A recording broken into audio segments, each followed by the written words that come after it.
What's up, everyone? Welcome to the 230th episode of the Pokemon Podcast. I'm your host, SBJ. It is super effective. I sometimes forget to say that. To my left, I have Logan. Hey, long time since I've been on this podcast. You're back. I'm back. You're here. Back better than ever. And then I could steal Travis's joke and say that I'm in my Alolan form. My neck got so long, it's weird. I was just going to say that this is Travis in his Alolan form. It's just Logan. A Logan form. I also have Will with us today. And my Alolan form is Poison Steel. That's the only change. Everything else looks exactly the same. Opposed to what? What were you before? Now you're asking the tough questions. Ice Fairy. How's about that? Ice Fairy. Okay. All right. I see. We got a show for you guys today. We have some Pokemon GO news. We have some Pokemon World Championship results. And we also have an interview later on in the show. I interviewed Ophidian, who is a wrestler from CHIKARA. There we go. I don't know why I say it wrong, but it's CHIKARA. That is right. That is a wrestling promotion like TNA, like WWE, like ROH, just a different wrestling promotion. Now, before you turn off the episode, before you go, I don't want to listen to a wrestler. Ophidian is a huge Pokemon player. And so we talked Pokemon, we talked some video game, we talked a little bit about just wrestling and how that works. More so not like, what's it like to be a wrestler? It's more so, how do you fit video games in while always being on the road? That kind of thing. And is his name Ophidian because he likes that trading card game that I play? No, but his well, maybe, I don't know. His character gimmick is he is a snake from Egypt. I'm not doing it service. He will obviously explain that during that part of the interview. And so we're going to talk about news. We're going to get some thoughts from Logan on what we have had from Sun and Moon. The best thoughts. Then we'll do the interview with Ophidian. And then when we come back, then we'll wrap up with Pokemon of the Week. So that's the show for you guys today. Before we get to that, though, because we have to, of course, first steer way off topic, then come back. Otherwise, this whole show falls apart. But what's new? What's good? Logan, it's been a while since you've been on. How have you been? Yeah, I've been really great. Been playing Pokemon Go until I didn't so much anymore, but eagerly awaiting for that to get good again. Of course, I'm getting ahead of myself talking about Pokemon related things.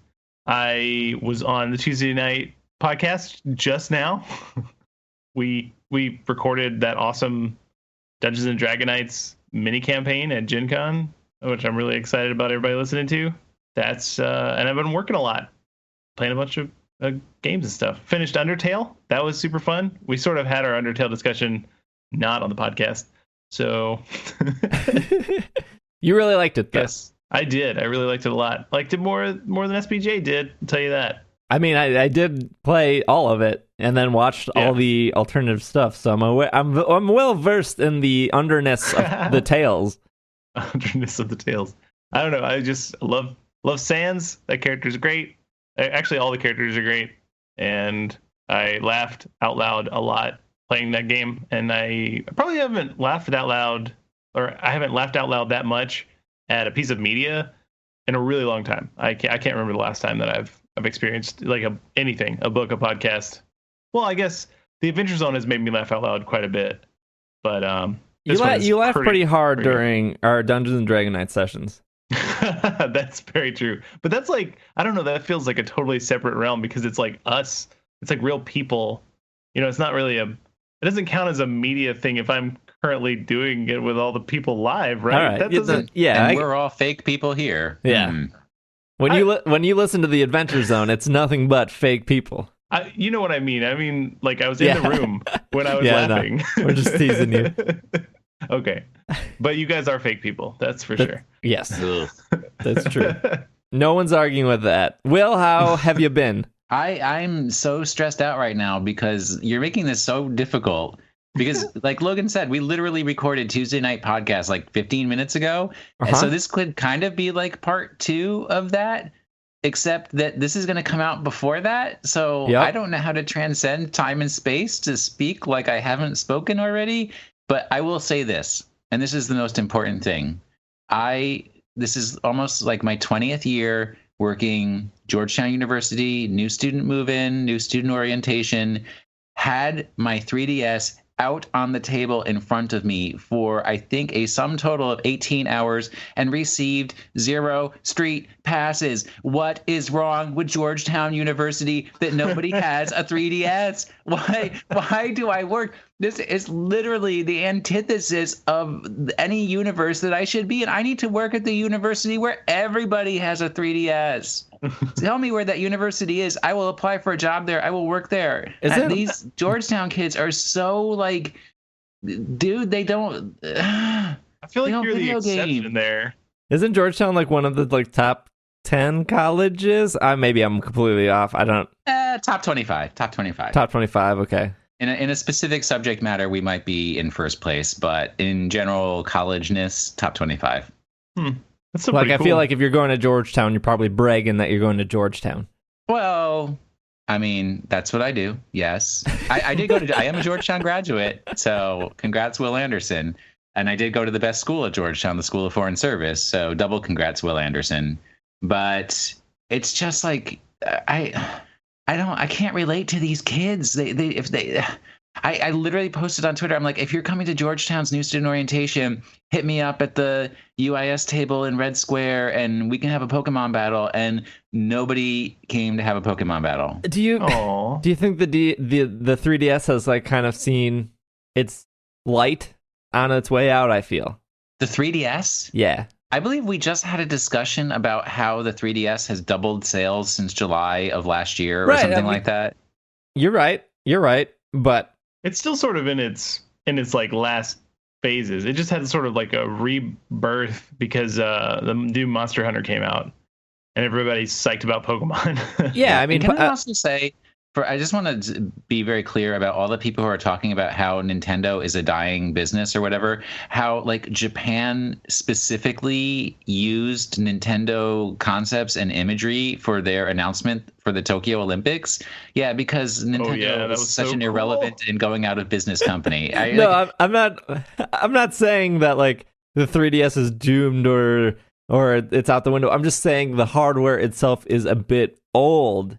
And with the rumors and the concepts of the NX coming out and possibly it being like a portable / that would spark more people to carry their devices around. I don't go out anymore with my 3DS. I used to take it everywhere to and from work.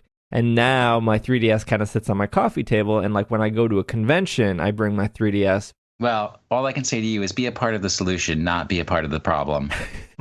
I love the 3DS. I'm not saying I don't. I'm just saying that it's the hardware's a little old. I need puzzle pieces. I need like 200 puzzle pieces. I'll complete it all. No, I know you do because you never have your 3DS with you, so you never get puzzle pieces. I would probably suffer the same issues you're suffering from right now, and not a lot of people are street passing me. So then I just stopped bringing my 3DS because if I wasn't getting street passes, what's the point? It just makes me cry. Georgetown students, you're 18 years old. You're not a lawyer yet. You're allowed to have some fun, break out some video games, and have a good time.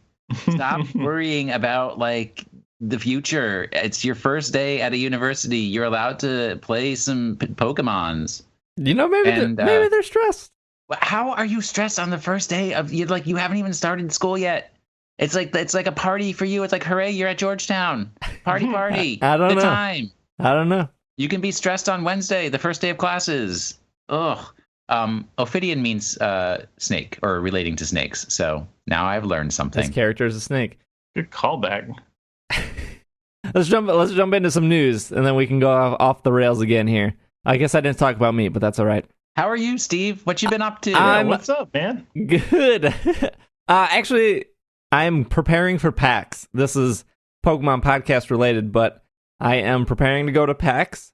PAX is not this weekend, but if you're listening to this on Monday or Tuesday or whenever, as soon as you listen to it, PAX will be that coming weekend, the first week of September. It'll be that Friday, Saturday, Sunday, Monday.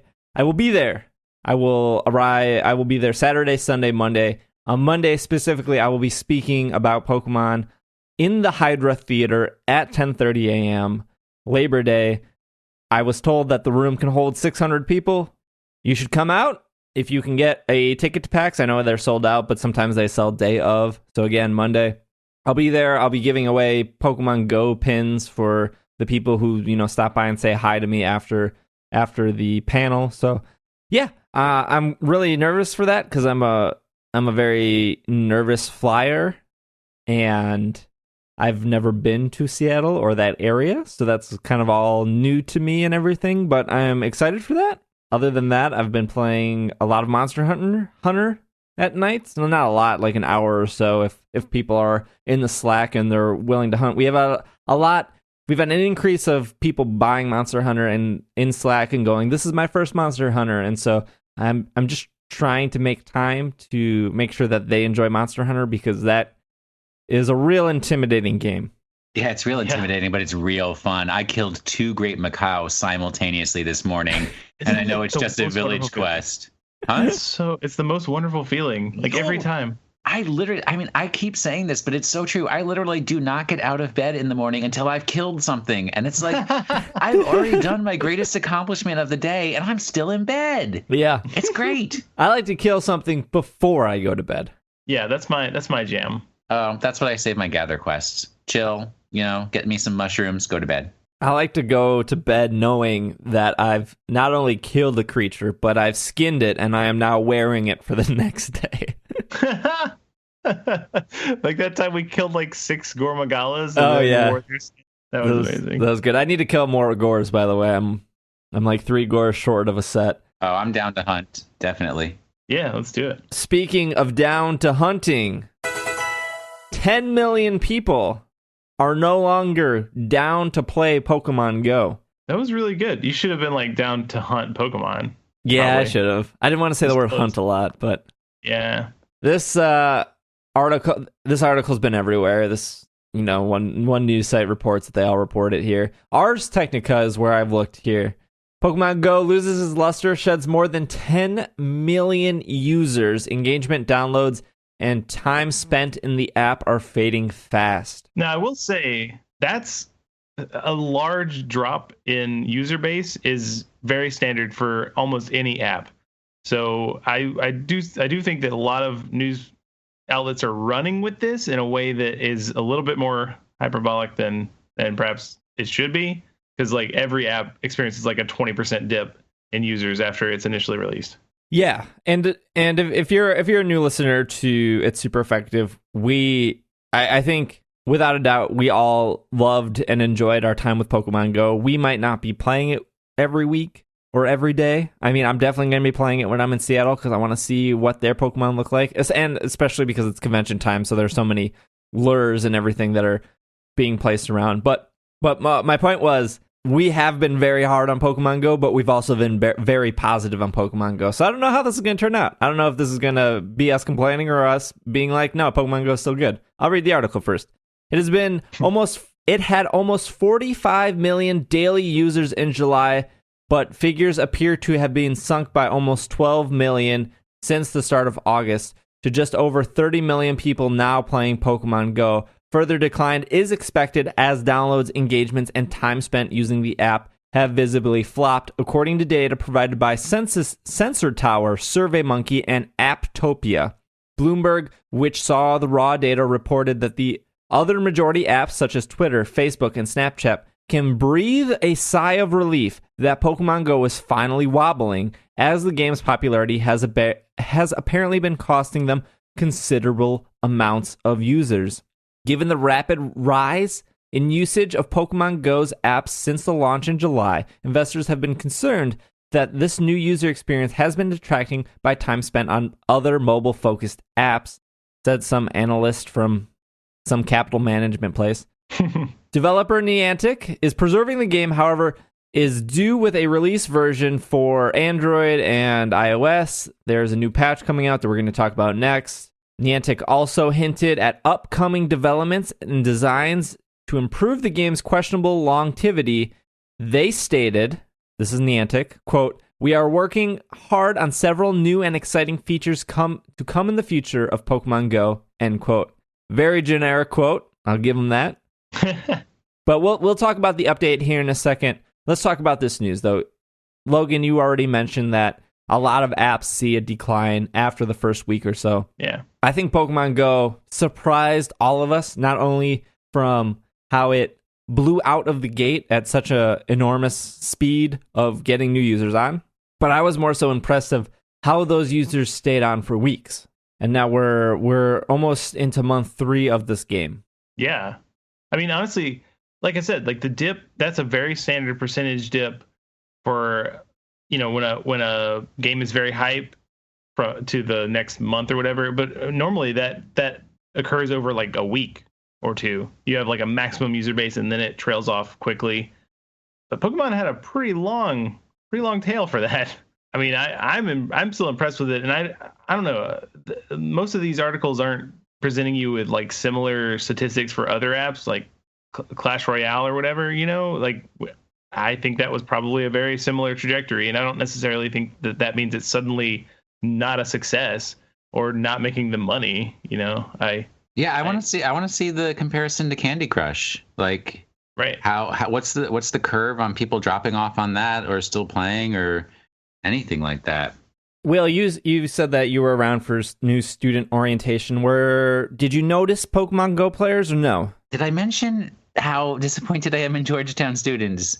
No Pokemon Go players, no. You didn't see a single phone with Pokemon Go on it as you were standing outside? Other than my own, no. All right. And Georgetown, the campus is full of Pokestops. Oh, I believe it. Even some of my coworkers were complaining. Yeah, some of my coworkers were complaining that some of the Pokestops on campus, we've changed the names of some of the buildings, but the Pokestops are still named the old name of the buildings. So I had to explain to them why that is.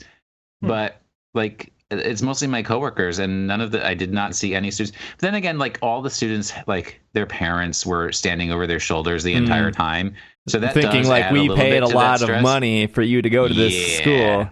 You best not be playing Pokemon. Yeah, exactly. And you know what's funny is we had free handouts on our table, and like all these parents were like little cell phone pad things and everything, and they're like, "Oh, can we take this?" And I literally said to every parent that said that, "Your tuition money paid for that. Take as many as you want." But yeah, I guess I will step back a little from criticizing Georgetown students. The parents are a little intense over this weekend, and maybe things will chill out a little bit more. There is a Pokemon gym at the building where our technology service desk is, and I know that has changed over between teams a few times. So that there's that level of activity, and it's just we're kind of in a weird location in DC where there's not as many people as maybe downtown or where the monuments are. So I don't know. There's always going to be plenty of Pokemon Go in DC just because of the number of people who travel through here. And like just like you, when they travel here, they're going to want to play Pokemon Go just because DC is different. And especially because we have all the monuments where there will be Pokestops and gyms and things that are worth actually playing against. Totally. Well, there's a new update for Pokemon Go. This came out probably 4 or 5 days ago. It's a new patch that introduces Pokemon Appraisal for Android. That's going to be 0.35.0, and for iOS, it's going to be 1.50. Pokemon Appraisal allows players that are on a team, that's the important note, you have to be on Valor, Mystic, or Instinct, to get appropriate evaluations of their Pokemon IVs, similar to Stat Judge in the core series game. Pokemon Appraisals can be accessed on the menu button. Pokemon Appraisals is done by that player's gym leader, specific wording, just like the game. Like, oh, this Pokemon's excellent, this Pokemon's good, this Pokemon's okay, this Pokemon's terrible. I'm just generalizing, but I believe there are 4 levels.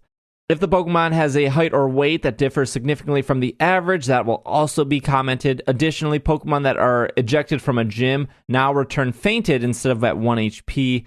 This has been applied server-side, so it will occur regardless whether or not the patch has been downloaded. How do you guys feel about the appraisal feature that's added? Somebody needs to explain to me, does the appraisal feature mean that the Pokemon you catch besides the CP that they have IVs that are hidden? Is that what it's telling you? Yeah, so I did not know that. Okay. It pretty much comes down to your Pokemon falls into excellent, great, good, or bad. and the amount of Stardust you give to it, if it's great, you would want excellent because your Stardust going into an excellent is just worth it more. Like that Pokemon will hit a higher CP level at the end of the day.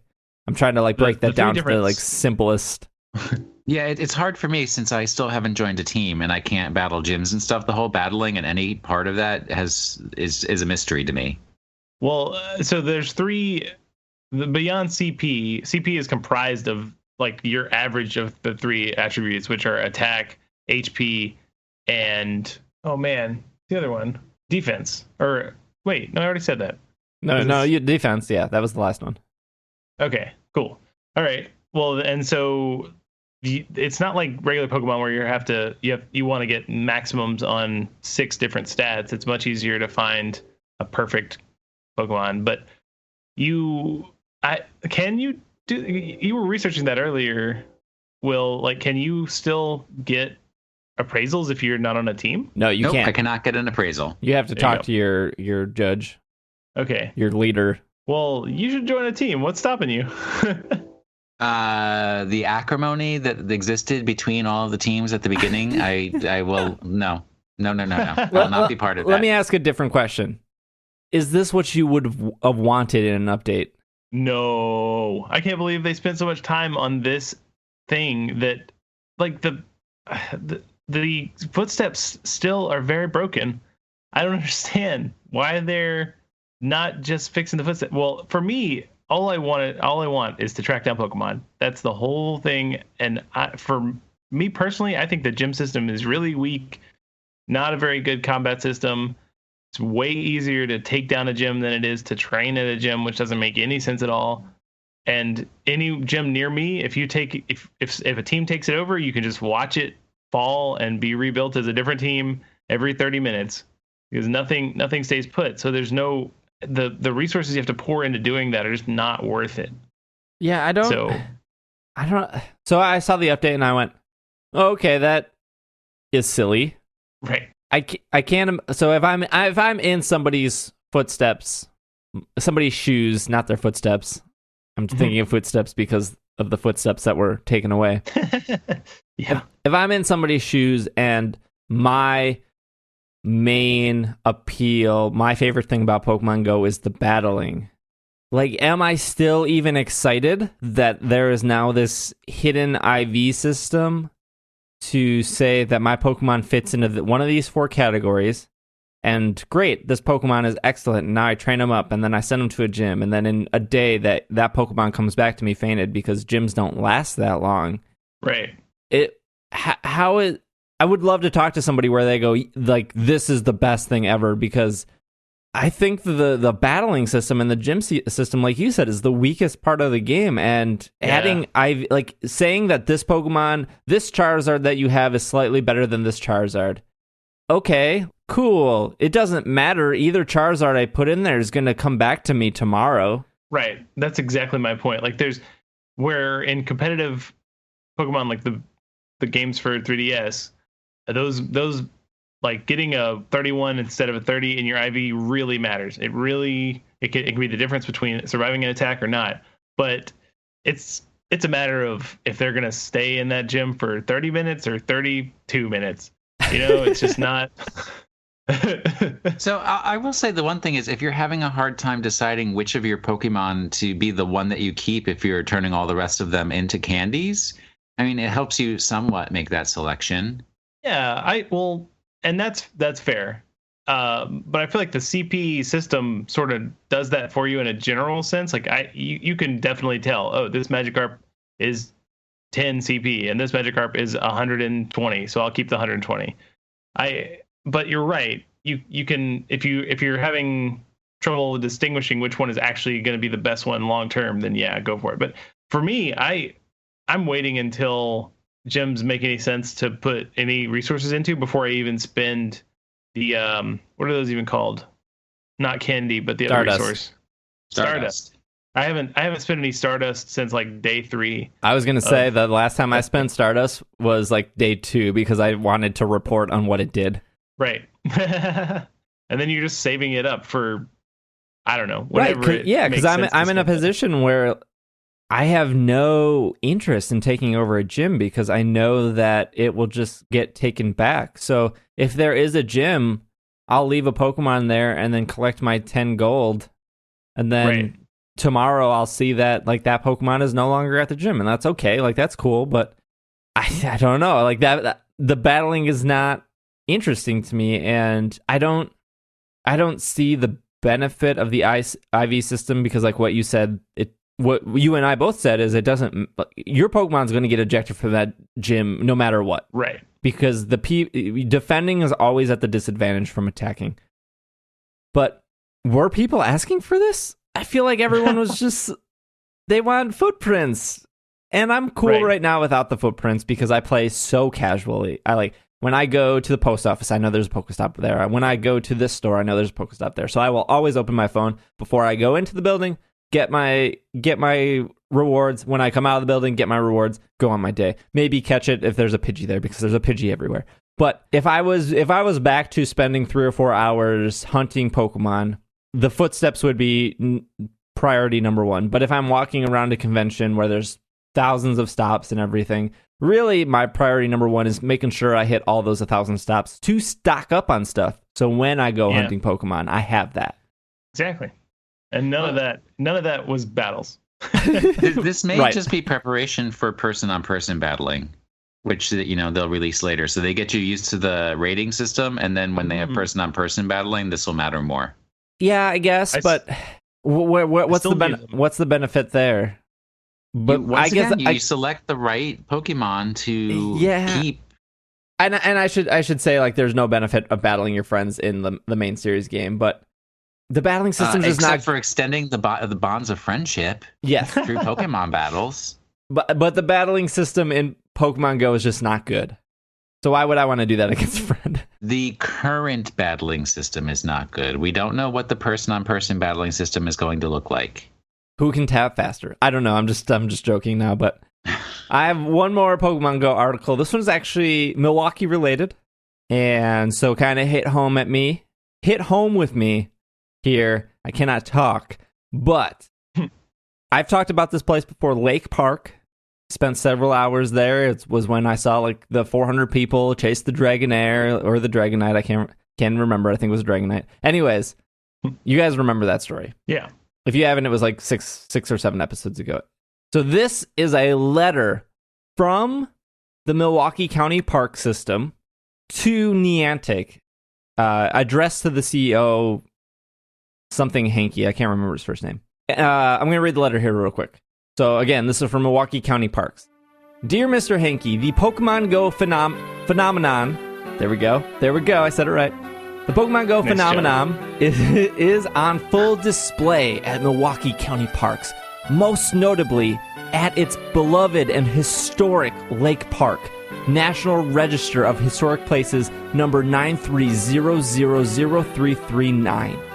Indeed, this park is a national treasure designed by the renowned Frederick Law Olmsted, who once described the park work as a democratic development of the highest significance. Lake Park has quickly become known as one of the most active Pokemon Go areas in the Midwest. I don't know if that's true, but anyways. The Pokemon Go phenomenon has introduced hundreds, if not thousands, of individuals to our park system, and doubtless has resulted in many new positive recreational experiences. The Milwaukee County Park System Recreation and Cultural Development applauds those outcomes. However, there have been other unanticipated and negative consequences from Pokemon-related activities which have caused significant disruption both within Lake Park and in adjacent neighborhoods. These include daily traffic congestion, parking issues, littering, compacted and damaged turf, risks to sensitive flora and fauna habitats, and non-compliance with park system operational hours. This letter is provided to notify you of Milwaukee County's parks policy related to virtual geocaches and require you immediately comply with that policy, which includes prior written permission before placement of virtual geocaching in Milwaukee County Park. Niantic Inc. must complete a separate notification placement form for each intended Pokemon Go site within Milwaukee County Park system.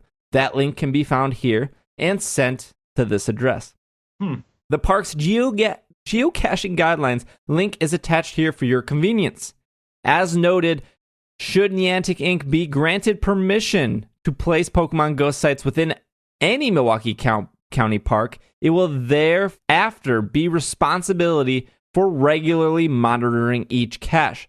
4 times per year is recommended, and reporting vandalism and deterioration of property. Wow. So that letter was sent to Niantic. That was Monday. That was right after 229 came out. That letter came out.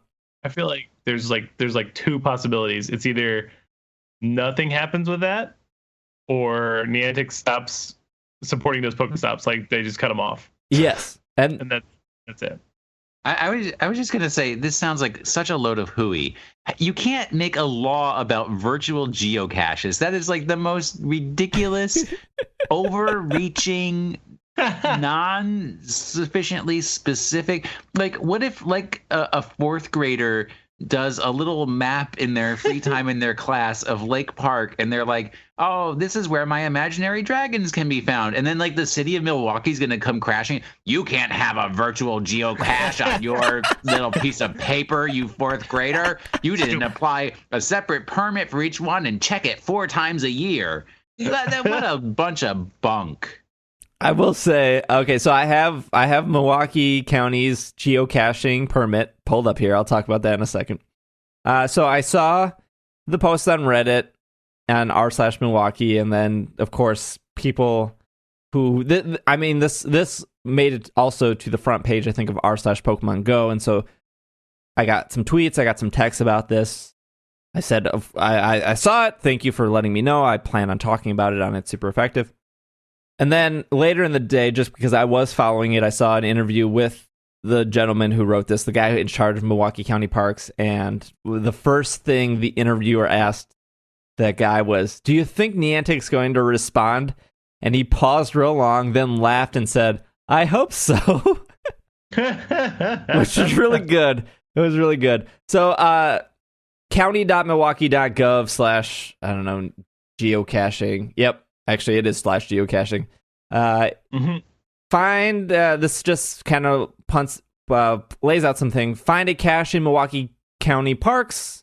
Geocaching is a popular outdoor scavenger hunt that uses global positioning system, aka GPS, device, and internet published coordinates to locate virtual or physical cache. A virtual cache may be an amazing view. A physical cache may be a trinket or a log or a book or a container hidden under some leaves. Geocaching is an acceptable activity in parks when following these guidelines.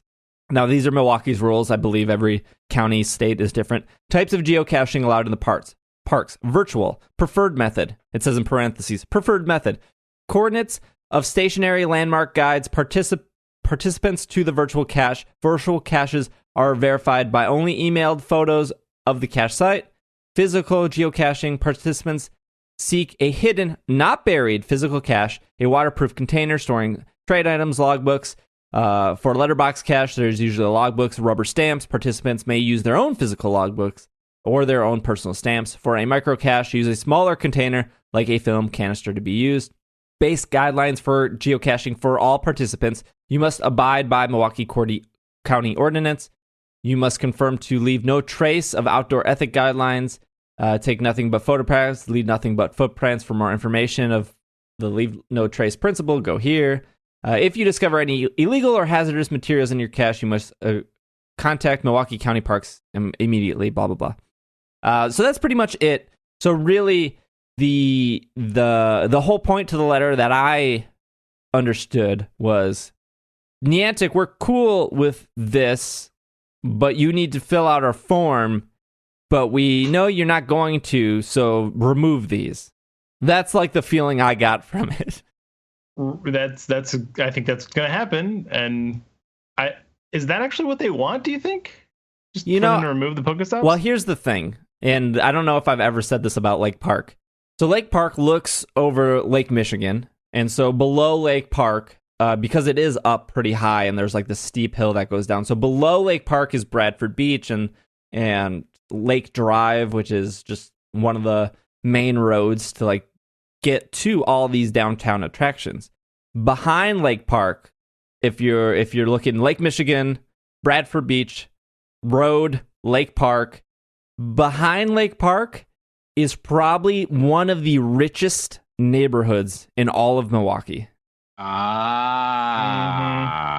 There you go. Like, Yup. I'm not exaggerating, like $4 million plus houses all along Lake Park. So that in Milwaukee, which is like a $10 million house anyplace else. Right, yeah. So, and that neighborhood, it touches Lake Park. So Lake Park is pretty long. It's probably 2-3 miles long.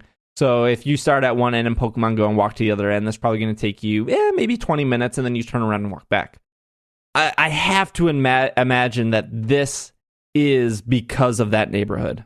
For all those people parking on the street, for the congestion that it builds. Because there is a parking lot on one side of Lake Park that every time I went to Lake Park was just full. And so there's street parking, and street parking's, allowed for everyone, but then that is also filled. The other rumor I heard was there's only one bathroom at Lake Park, and it's below a restaurant that also shares with that parking lot. It is a public bathroom, anyone can use it, but I think it locks at 10. And so since that is the only bathroom for a consistent amount of people just going through with Lake Park, that bathroom gets extremely dirty extremely fast. Eee. And if you heard my Pokemon Go specials or just normal episodes of It's Perfective, I have talked about, the police clearing everyone out at 10, because technically the park closes at 10. And people were, prior to that, playing very late into the night. So I'll just say, number one, I am a huge believer in the leave no trace principle, and I think anybody who is enjoying our country's natural resources should familiarize themselves with the tenets of leave no trace before entering a national park or any nature preserve area. I will make that very clear. But second, I will also say I am a very big fan of something called evidence. And I don't think especially governmental bodies should be making claims that any kind of particular damage or occurrence is happening because of a particular, Pokemon Go or any other type of thing, unless they have evidence showing that each and every person who has damaged a particular location was a Pokemon Go player. Maybe the park is just exceptionally popular this year because a lot of nature lovers have moved to Milwaukee. You haven't given me evidence one way or the other. You just know that coincidentally, and coincidence is not allowable in a court of law, Pokemon Go has come out at the same time that your reported damage to Milwaukee parks has occurred. Now, Steve has never taken me to Lake Park because Steve really doesn't like me as a friend, but I suspect with my knowledge of Milwaukee, first off, that park that's over there by the river is going to be much nicer than Lake Park. And it's a public park, folks. So Lake Park is near a beach. Lake Park is also near Marquette, which is a very popular university. It's also that's a party school if I ever heard of it. It's also another Jesuit university of our country. It's also near UWM, which is next to the east side, which is very close to Lake Park. So the amount of people that go to Lake Park for what you get at Lake Park, Pokestop per walking distances, Lake Park is the place to go. No one's debating that. So I get that it's popular. They want to fix that. The simple way to do it is just remove a couple Pokestops. There's points in Lake Park where there are 4 Pokestops touching each other, and people sit there because they don't walk. They just hit all 4 every 5 minutes. Absolutely not. Do not give in to this bullying. I'm just saying, go to the park for all kinds of reasons, because I like to drink a beer and watch the sunset over the lake, even though it's probably facing in the wrong direction. I like to drink a beer and watch the sunrise over the lake. That's why I go to the park. Can you have a beer in a park? Pokemon Go play. If you cover it in a brown paper bag, you can have anything. I'm just saying that, like, if you want to just, maybe bring down foot traffic. You could remove a couple stops. But this is going to be a situation where it's all or nothing. They're either going to keep all of these stops or they're going to remove them all. And removing them all is probably the worst option, especially because Pokemon Go will die down just like everything else does. And what happens when it gets super cold out? What happens when winter comes? Now this is no longer a problem.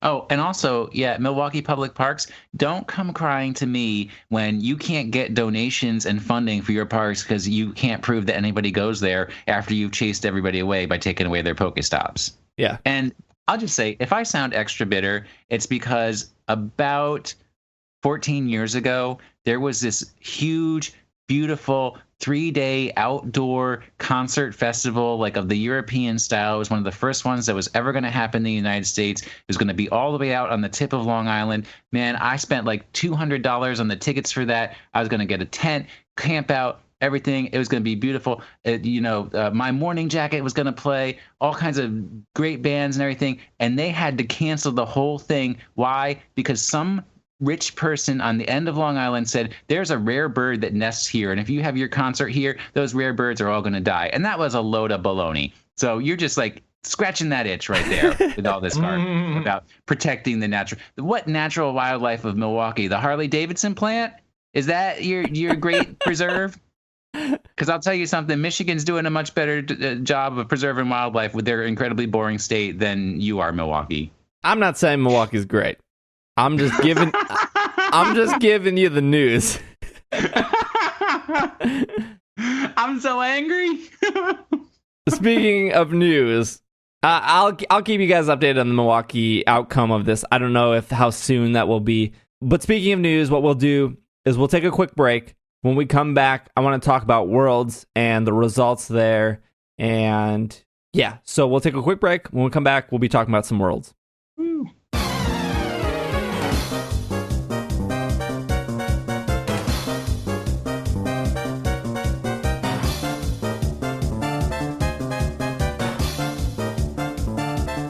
And we are back from our break to talk to you about Worlds 2016. So I think there was a bit of misunderstanding last week. I normally don't bring up negative reviews that we have. Well, I have in the past, but I wanted to touch on an iTunes review here. Because it was recent and it was specifically of our last episode. Before I read it or talk about it, I do want to say that if you enjoy It's Super Effective, if it's something you listen to and you haven't done so already, I would highly encourage you to take the time and leave us a review in iTunes, even if you don't use iTunes. iTunes is used by most of our listeners, and we're trying to get to 700 reviews by the end of the year. We're at 625 now, so if you have like 5 seconds in your day, you can either use your computer with iTunes on there, or if you have an iOS device, the podcast app will take you there, or iTunes Store or whatever. Would really, really appreciate it because it's free, doesn't cost you anything, and it really helps us out. So, Moist Moose left us a review, and I got it. First off, amazing name. Yeah. Super amazing name. I want to say that he left us a 1-star review, and I want to start off saying I appreciate that he took the time and left a reason why he left us a 1-star review. So I wanted to just comment on that, and then that'll bring us into our Worlds talk, because most of it was he or she being upset that we didn't talk about Worlds well enough. So I'm just going to paraphrase it real quick. Titled, A Good Podcast Ruined by Fanboying, Biased and Poor Research Skills. This podcast has a lot of good points, but is ruined by the host's poor research, fanboying to the point, and forgiving every bad move Niantic has made, and 100% misreporting the state of the 2017 Worlds. Well, technically it was 2016, but okay. Because they didn't bother to watch it. Here are some bullet points compared Niantic for banning a player for doing well in Pokemon GO and time gating them, and comparing it to weekly resets and MMORPGs. 2, when reporting on the 2016 VGC Worlds, they said they didn't feel like watching it because it will just be Groudon, Xerneas / the Big Six. Truth is that the core teams that made it into the top 4 didn't have the Big Six, it just kind of goes on of what the teams were. So the points I want to make is I thought we were clear and said that we were recording that before the finals. So even though the podcast came out after Worlds ended, we didn't know what the final matches were because we recorded it that Sunday morning. And I do want to say that I watch every single finals, and I've watched them all since 2011. So I definitely care about the finals and Worlds. I will say that I've missed a couple nationals, but I think Worlds is just a bigger deal. It's more fun to watch. But I did watch. I watched the opening ceremonies. I watched 3 hours of it after the opening ceremonies. I did turn it on Saturday, watched it for about an hour. I'm not going to say that you're wrong. I totally didn't feel like watching it. I love a lot of things. Pokemon is one of them. Watching competitive Pokemon all weekend, not a love. I like it, not a love. The other thing is, we are pretty forgiving of Niantic, I think, but we are also pretty hard on Niantic. Some episodes are up and some episodes are down, but at the end of the day, it's a free-to-play game, so it's hard to hold them to a certain standard when the initial buy was $0. But I mean, I feel like we were pretty hard on them today. Talking about them earlier. I think so too. I don't play Pokemon Go that much anymore, but like I said, I'm going to PAX, and PAX, and I am very excited to play some Pokemon Go there.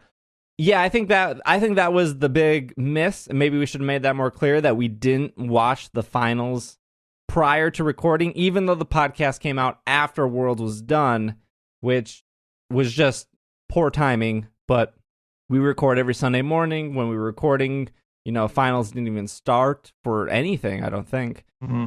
Appreciate the review. They said they planned on listening to the next episode to see if we addressed his concerns. Hopefully we did. As for being unbiased, I mean, this is just a podcast of our opinions. That's all this is. We all have opinions. We all like stuff. We all don't like stuff.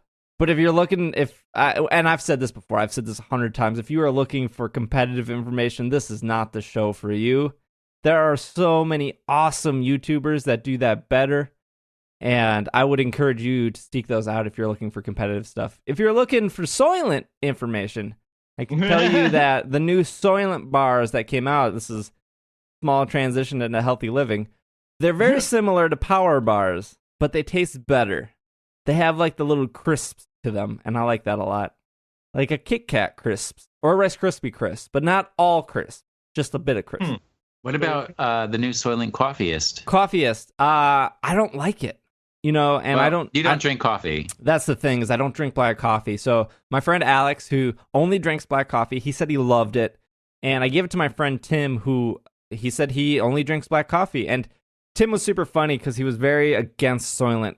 He didn't know what it was. And I was like, oh, well, it's FDA approved. It's made in the lab. You should drink it. So I gave him a Coffeeist because he says he drinks black coffee, and he told me that he liked it a lot, and he was about to order a box. And I said, hey, I got half a box. You want to buy the rest off me?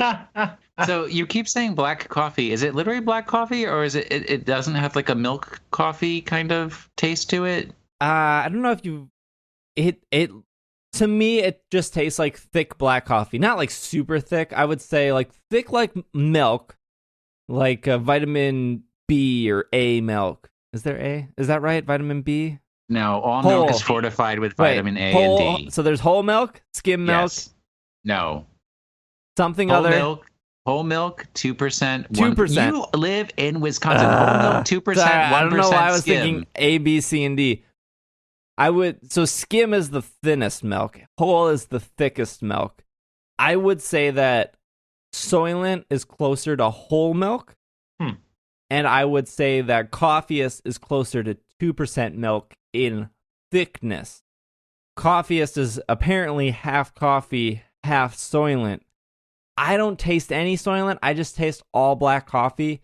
And from what I've read online and from talking to Tim and Alex and another person that only drinks black coffee, they loved it.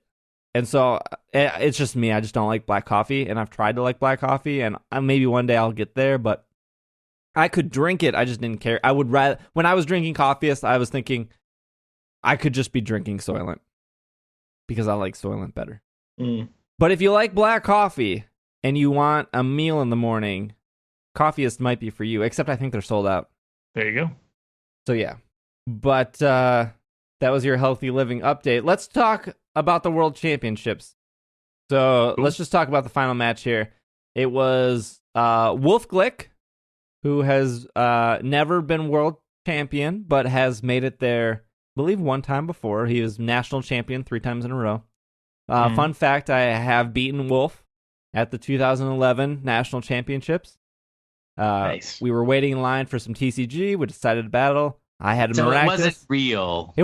I beat the national champion, Will, with my It's miraculous... real enough. With my Durant, with my...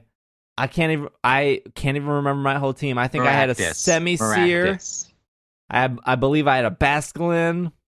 I beat Wolf. We were waiting in line. You hate Basculin. This was before my hate of Basculin. This was only Unova Pokemon. So I was very limited in what I could have. Basculin had Soak, and my strategy revolved around Soak. But I did beat Wolf. I'm just saying. I beat your world champion. Nice. Okay. So Jonathan had a Kyogre and a Groudon. Go figure, right?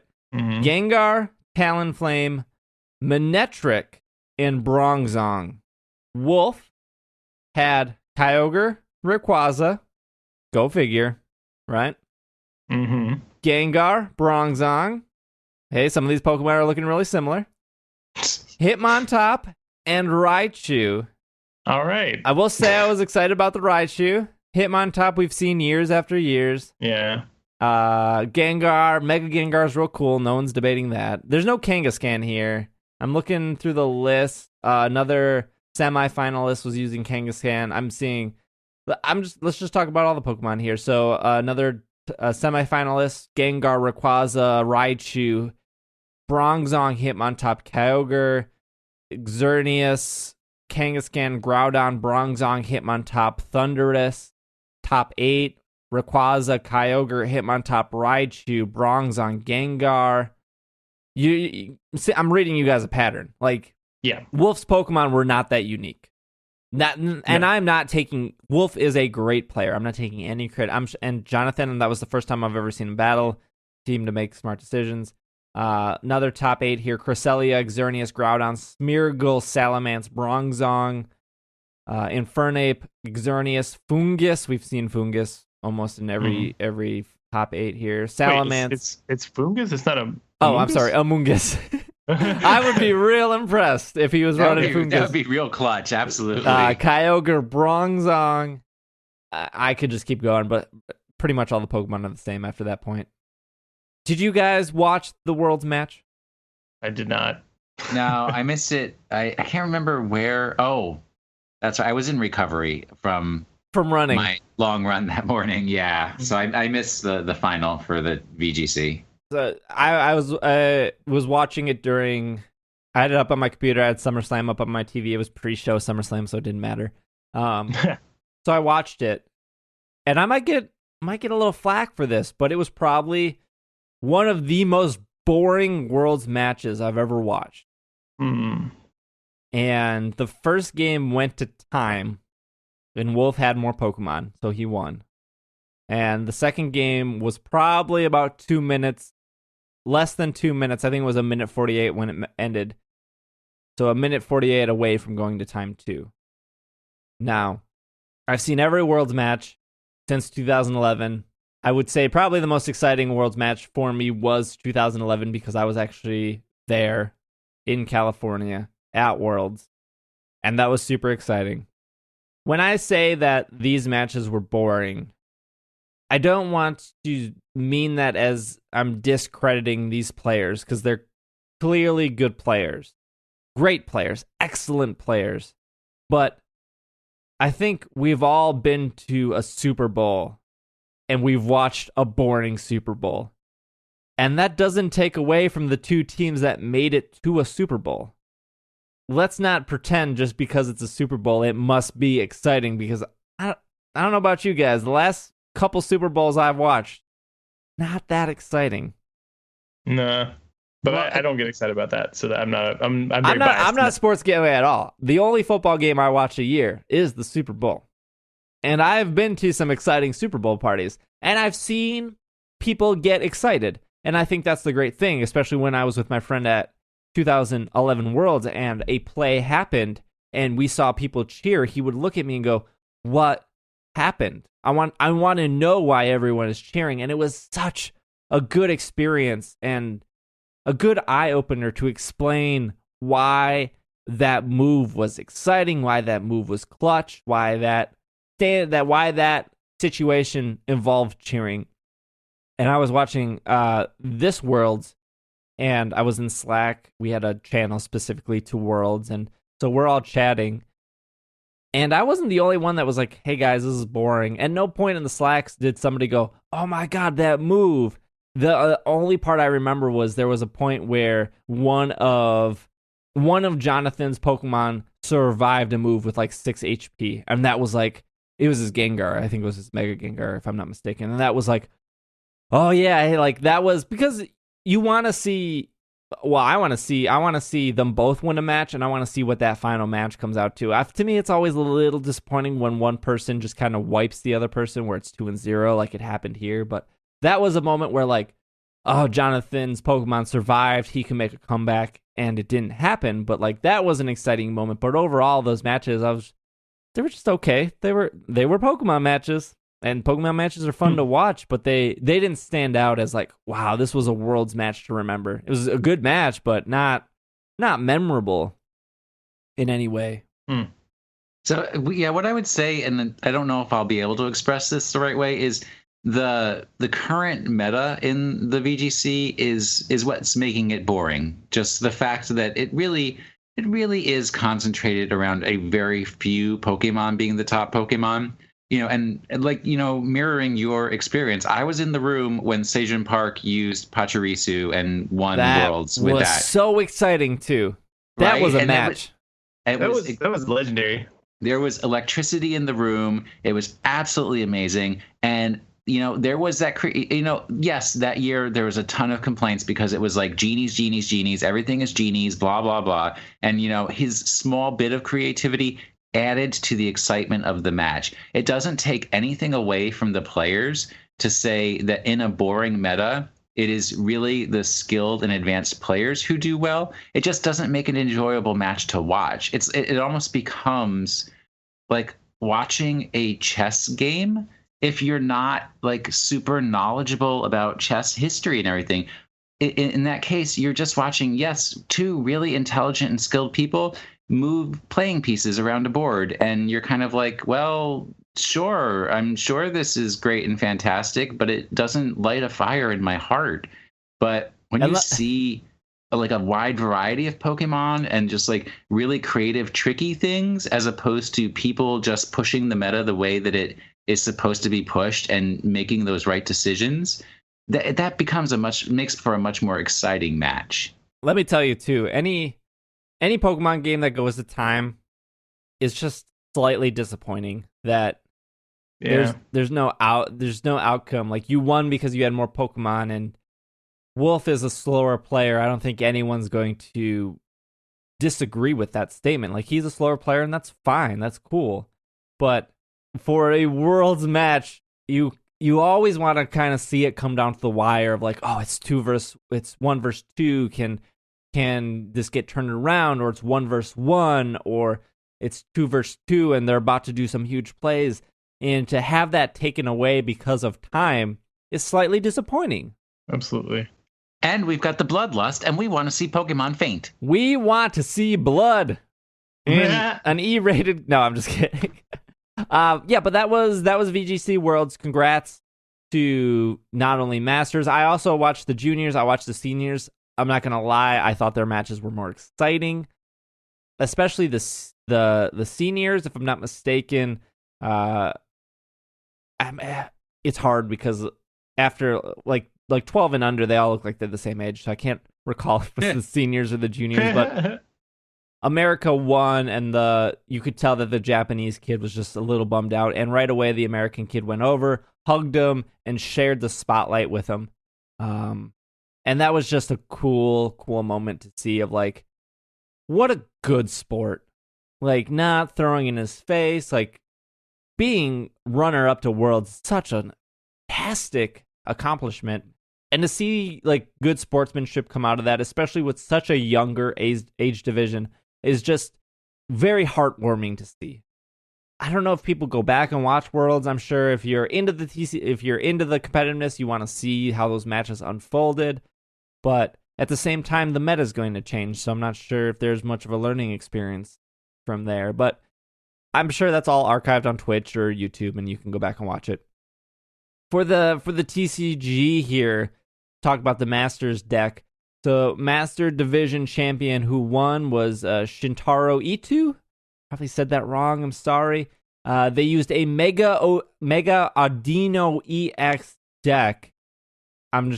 I could read you the deck list, but again, the meta's going to change, so it's not like making this deck is beneficial to you. Shintaro Ito's Mega Audino EX deck is the talk of the tournament, featuring a Mega Evolution Pokemon that has garnered very little attention until now. Mega Audino EX Magical Symphony does 110 damage, enough to take out Shaman EX in one attack, and most other Pokemon in 2 attacks. Pokemon Center Lady is important to preventing the same thing from happening to Mega Audino EX by forcing many Pokemon to attack a third time to take it out. Mega Audino EX, by the way, has 220 HP. Shintaro's innovative deck and masterful play were on full display on his way to his first World Championship. So, yeah, I'm very familiar with Shaman EX. That card was still relevant when I was playing. It's a different Shaman. Sorry. When you play this Pokemon from your hand onto your bench, you may draw up until you have... It's kind of similar. The old Shaman let you search for Pokemon. All Shaman EX, all Shamans have that similar ability of like hand recyclement. So 3 Mega Audino EXs, 4 regular Audino EXs, 2 Shaman EXs, 1 Hoopa EX, 1 Magearna EX, 1 Cobalion, and 1 Absol were in his deck. And the runner-up here, Greninja. So Greninja Break. Greninja, 2 different types of Greninjas, Frogadier, Froakie, and 4 Talonflames. Not sure how he was getting to Talonflames without the other stage 1s, but I'm sure there's a card for that. No, I think Talonflame has an ability that you don't have to evolve it. Oh, you just play it as a basic? I believe the ability so. is Gale Wings. If this Pokemon is in your hand when you are setting up to play, you may put it down as your active Pokemon. There you go. Wow. And it does 40 damage for 1 energy and also searches 2 cards from your deck and puts them into your hand. That's super good for 1 energy. That's amazing. Wow. That's real good. But I guess that also makes your other 3 useless, but the point is to get 1 of those 4 in your starting hand. Yeah. But I'm sure the deck has a lot of like, discard 2 cards to do this. Yeah. There you go. There's your TCG update. There's your... I didn't catch the TCGs, which is something I would have preferred to watch over. I'm a TCG player at heart. I think that's a more exciting game. I have a soft spot for shuffling cards, but I didn't catch those. But prior to the most of my watching was the TCG. After the opening ceremony, I flipped it onto the TCG stream and watched about 3 hours of that. So, congrats to all those players that won Worlds, Seniors, Masters, Juniors. I don't know if you guys have anything else to comment about that. Not especially, no. I'm just excited to see what the format's going to be for next year. Yeah, I really wanted to go back, like you guys were talking about the other episode. I want it to be just Alolan Pokemon. However they want to make that happen, but that's the time when it's most exciting for me to play. When it's just like a small amount of new Pokemon. Agreed. Yep. Speaking of Alolan Pokemon, I know we're running long, but Logan, we can get your impressions on Alolan Pokemon. Is there just any Pokemon 2 or 3 that stood out to you that you're excited for, that you're wanting to see more of? Obviously, you're probably very excited for Sun and Moon. Oh, yeah, of course. Yeah. I'm on this podcast, ain't I? Anyway, no. Okay, so like Alolan Form Executor is super, super awesome. I'm definitely in that camp of thinking that he's amazing. I am preternaturally excited about Palisand, and I also think that it's pronounced Palisand because that sounds like the word palace. Oh. Interesting. Yeah, and he's like a big old castle. But I don't know. I mean, Wait. Step it back. I also was thinking that it's kind of palo sand because it's also like pallor, which a ghost would have a ghostly pallor. oh, That yeah. word. There you go. Yeah. Man, there's tons of wordplay in here, no matter which way you go on that Sandcastle Pokemon. But man, I hope that he's good. I feel like Golurk was really bad, and he's got the same typing, so it's probably just going to be the exact same amount bad. But I want him to be good. I mean, he's got stuff where like water can't hurt him, right? Or maybe water can't hurt him. Right, yeah, we don't know fully. Yeah. If you take away that weakness, I feel like he'd be competitively viable. And all I want is for it just to take a Sandcastle to a Pokemon event. That would just be great. So mostly I'm excited about Palisand, is what I'm telling you. But I love them all. I love all the little guys. Mimikyu, obviously, everybody's a fan of that. I am too. No different than anyone with that Mimikyu. So cute. Beware's little baby form, they really missed an opportunity with Weebear. I'm telling you, man. I'm glad you agree with me on that. Stuffle's a good name, and Stuffle is better than Beware, but Weebear would have been the best name. So the theory I saw on Stuffle and Beware is Stuffle's description is that it doesn't want to be hugged or touched. Mm-hmm. And when it evolves into Beware, Beware is so strong that it can break trees in half and it can crush things by hugging. So it pretty much grows up, and since no one has accepted that they shouldn't hug or touch it, it has become this vicious machine-killing bear that is Beware. I like it's another in a long line of Pokemon descriptions where they seem really cute, and in the game they're fine, but then if you read the description of what they do, you're like, whoa, what is this doing in this children's game? This is terrifying.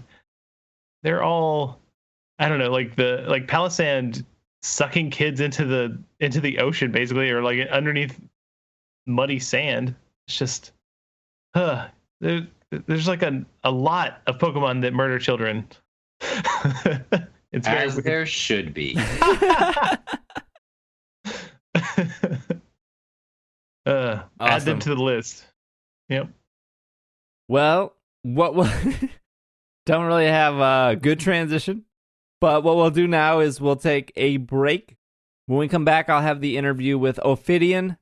Again, he's a wrestler, very awesome dude. Talks about Pokemon Go on the road. He's playing through Pokemon Black 2, which is for some reason one of the games Will likes. Other people like Black and White and Black and White 2. I'm not the only one. Just think X and Y is better, but that's me. And so, yeah, you should check it out. And then after that, we'll be back with our Pokemon of the Week. He picked Lampent, unless I forgot what he picked, because I recorded that like 2 days ago, but I'm pretty sure he picked Lampent, so that's our Pokemon of the Week. We'll be back with that, give you a moveset and everything. So we'll be right back. And we are back from our break. You guys have probably heard earlier in the episode that we had an interview for you guys. So here we are. I am sitting down with Ophidian. I probably said that wrong again. I feel bad. Oh, no worries, my friend. Here, I'm going to give you an even better introduction. I am the venomous and vile serpent from the Nile, the one and only master of snake style, the Cobra Supernova, Ophidian. It was possibly way better than what I could have done. Awesome. Well, glad that you are here, sitting down. We're gonna chat a bit about Pokemon, about wrestling, about a bunch of things. Before we dive into things, you introduced yourself, but let's break that down even more. You wrestle over at CHIKARA. Yes, sir. And you've been doing that since 2007? Absolutely. I came on board in 2006 and made my professional wrestling debut in 2007. Chikara Pro, for those that aren't very familiar, is essentially a comic book come to life. We're the Lucha Super Party.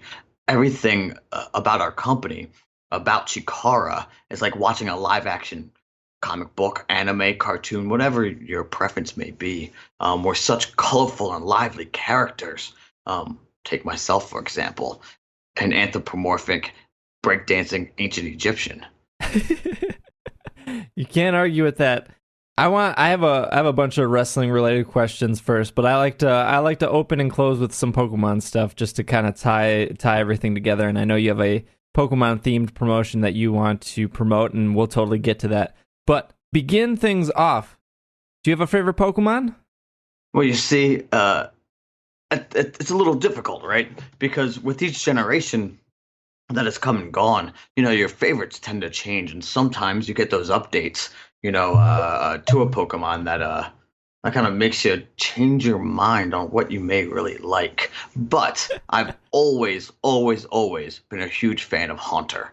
There's just something about his look, his deviousness, that aura that he has that I don't think any other Pokemon since has been able to replicate.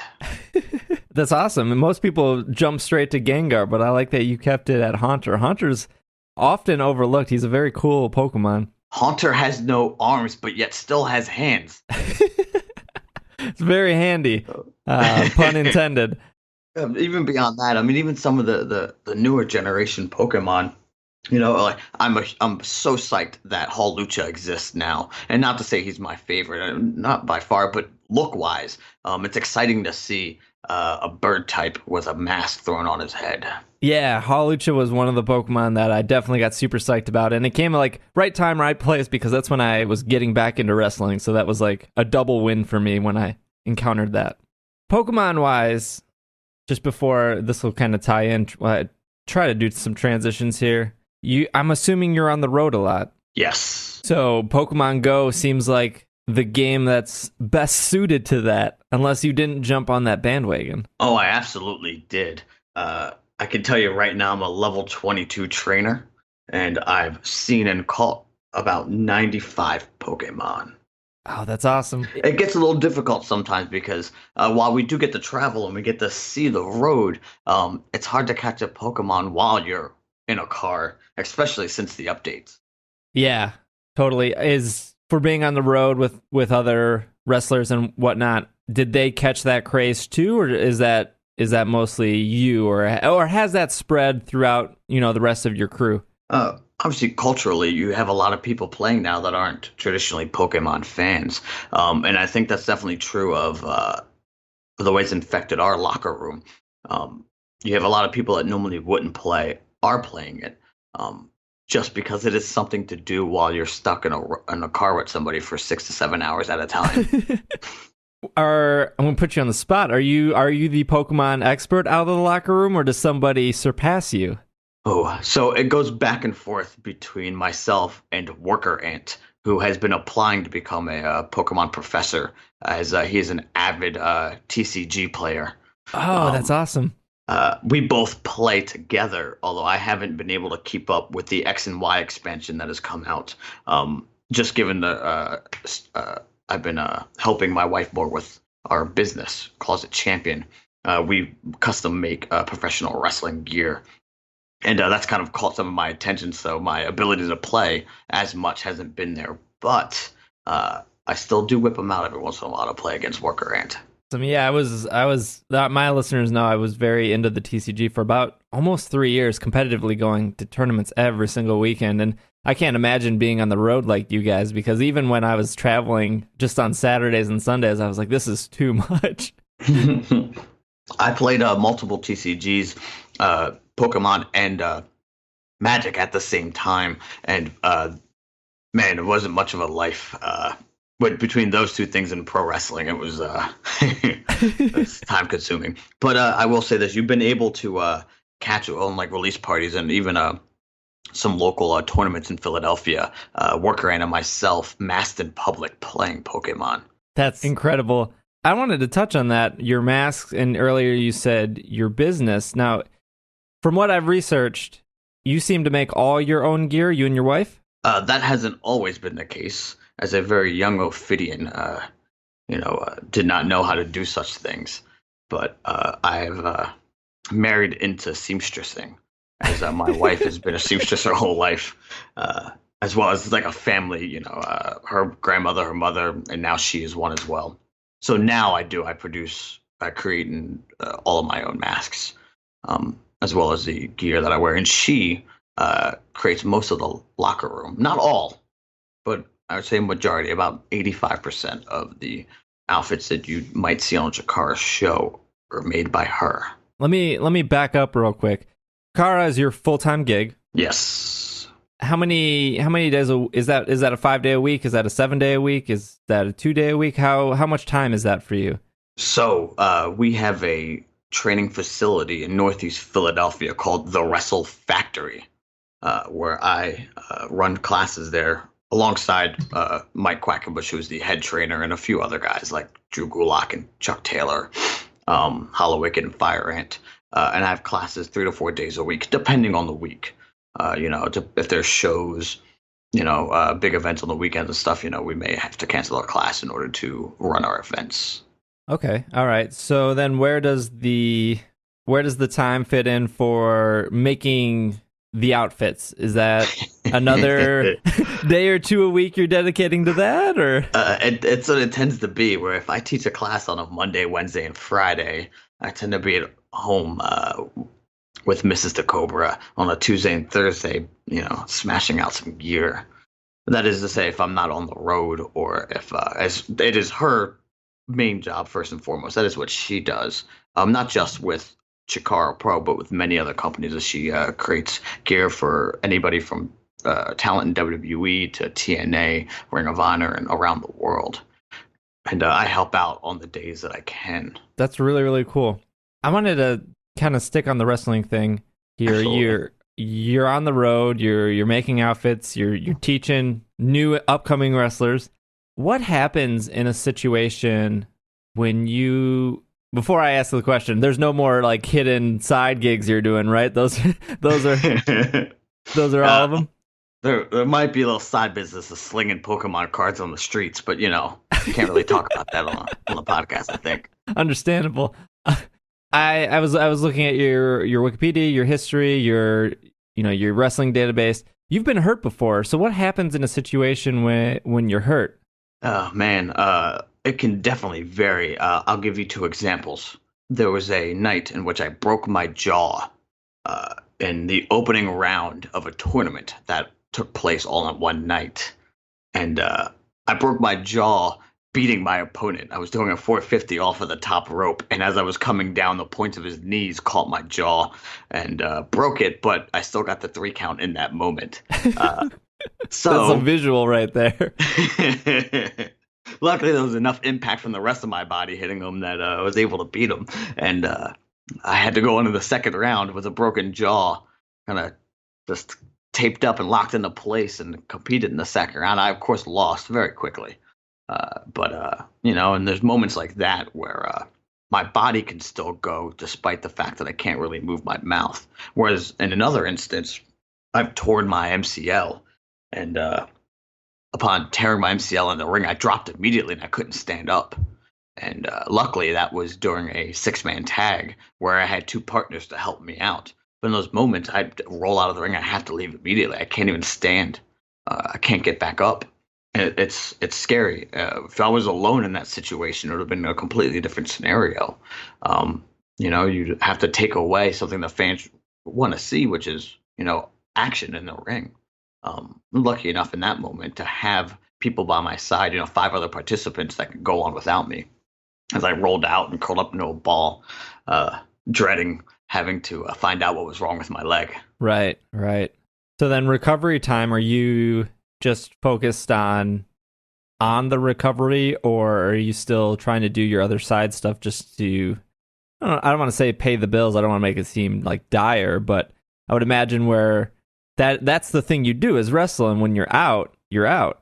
Absolutely, but luckily, with the way social media and being a personality has progressed and evolved, we can make ends meet beyond professional wrestling, right? So I have the ability now to garner a following online, whether it's through social media, like a Twitter or Facebook or things like that, or even open up Patreon and create content for something like that, and have something that I can provide people, willing, they want to see it. And of course, now, as I wasn't always, but now I'm a trainer at the Wrestle Factory. So there's more than for those that are smart enough to the workings and ins and outs of not only being a personality but of professional wrestling. There's way more to do and more ways to make ends meet. So, like for example, I have a Patreon with Closet Champion, which is our company, and of course, being a trainer at the Wrestle Factory. Right. You make the mask. You wear the mask. For our listeners, if you haven't checked it out, you can. Where would be the best place they could see your ring gear and what you look like? Well, of course, on my social medias, you'll clearly see me on any of it. It's all at Ophidian Cobra, or you can check out Closet Champion, which is at Closet Champion or ClosetChampion.com. Yeah. So take a second and look. Now back to you. Your ring gear is pretty outstanding. I would imagine that the masks that you make and or wear are probably pretty popular with kids. Surprisingly, my scary face is loved by young children. Show-wise, so you do the show, you do your matches. What is the general response of the fans? Are you well received? Are you somebody that kids want to run up to or kids don't want to run up to? How's that play out? What I truly love about CHIKARA Pro and the way the independent wrestling scene works is we're not contracted to any one company. So we have the ability to travel and work for other companies and go around the world and perform with whoever wants to hire us. We're independent contractors, right? But, my home is CHIKARA Pro, and I primarily I work all of their events. And when I'm not, you go other places. But CHIKARA Pro is a family-friendly environment. So we have lots of children. We have lots of families that come. And it's such a positive and great environment. And where you have the ability to have kids that feel comfortable and safe enough to come up to you and hang out with you and talk to you and want to see you and take pictures and be interactive. Children like me. I would say my snake style is very popular amongst all types. I want to take that question, your fans, people enjoying you in the ring, people coming up, buying your stuff. I want to flip that 180. And I stalked your Twitter, and I saw you tweet a lot about SummerSlam. I saw you tweet that you were very excited Dean Ambrose won the WWE Championship. It seems like you not only are a wrestler, but you are a fan of other promotions. Is that accurate? Absolutely. Despite what I think ends up happening with a lot of not just professional wrestlers, but if you're a musician or if you're an actor, if you're moving into your field that you grew up loving and are trying to become active in that scene, you tend to become bitter towards what you loved about the industry. And I've made sure that I've stayed connected and grounded in a way that allows me to still enjoy what others are producing. Because without them, right, without being, if I can't enjoy the content that others are producing, then I myself am not going to produce content that I feel produce content that others will enjoy as well. If I can't take a step back and look at what's going on and go, man, that's fun, that's enjoyable, and at the end of the day, that's what made me a fan of professional wrestling. The kid in me still loves, being able to watch a SummerSlam or things like that.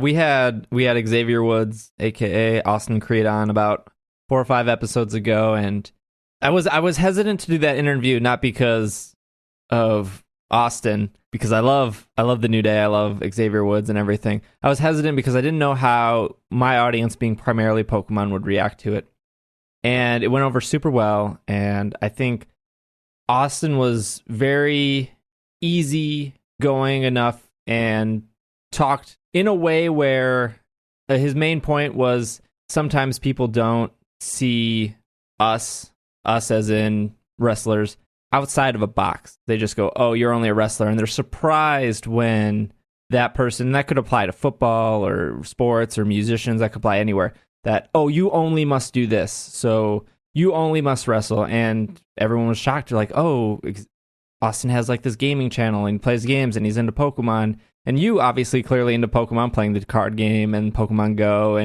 and knowing Halucha, like that's such a step above all the, I mean, everyone knows the first 150, but once you break that first 150, it's like, oh, you actually do know something. What do you do though outside of wrestling? I'm sure there's something else where you. Well, I'm a huge gamer, without a doubt, and same in the way that Austin Creed is. And I can tell you right now, I'm currently replaying Final Fantasy VII. And I've gotten back up to the third disc currently in the North Crater, and stepped out of the North Crater as I'm going for the ultimate weapons now. But I've always been a huge RPG nerd, to 100%. It's great to be able to take stuff like that and take it on the road, because we do have a lot of time and a lot of free time. Even if I'm not saying free time is we don't do anything with ourselves, but what else are you going to do if you're sitting in a car for like this? Yesterday I was on the road at I had an event at a summer camp for autistic, cerebral palsy, Down syndrome, kids with different physical and mental disabilities, as like their big end of summer event. And for me, that was 6 hours of driving. So sitting in a car for that long, what are you going to do? I'm going to maybe pop on Pokemon Black 2, because that's when I went back to start playing, or Final Fantasy VII. Which I absolutely love. I can't get enough of the Final Fantasy franchise. On top of being able to play stuff like even Pokemon Go, Pokemon Black 2 is currently. I had to take a step back, and clear some space on my device for it. But I will be returning to it once Final Fantasy VII is done. I would then safely assume you're excited for Final Fantasy 15. Yes, absolutely. I like the open world changes. I like the fact that we're going to be able to explore the world in the way that they're presenting to us. It's the natural progression for, the genre. We're able to live in the world, linearly for years, but what happens when we don't have that linear path anymore, which they completely, deviated from with like Final Fantasy 13. Which I was a big fan of, but they corrected by Final Fantasy 13.2 and 13.3, where they allowed you to deviate from that linear path, and to have something that feels or looks as if it is completely unlinear is great. I'm excited for it. Give me a world to explore on my own and let me fail miserably. Speaking of video games and stuff, the first time I actually was aware of you and your character was you. I might get the event wrong, but I believe it was Paxmania yes. with the Giant Bomb crew. Yes. That was the first time that I was aware of you, and they're introducing all the wrestlers, and they're all people in the game industry, and then you and somebody else came out, and you guys started doing backflips, and I was like, "There's no way that's somebody in the game industry. Like, I feel like these guys are real wrestlers." and Alex Navarro of Giant Bomb were like, "These guys are actually real wrestlers." What? Can you lay out that, like, how did this happen? The Paxmania crew treated us well. PAX East was a blast. I've never been to a PAX event up until that point. And I have some connections through Kaiju Big Battle to those guys. Kaiju Big Battle is a tokusatsu-themed professional wrestling company.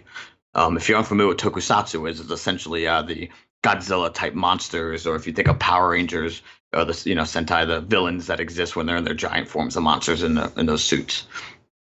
That's tokusatsu. It was a combination of those guys being fans of CHIKARA, and them also knowing some of the guys from Kaiju Big Battle who were able to get a hold of us for that event as well. Lucky enough that they were fans of CHIKARA, and the right people knew how to get a hold of us.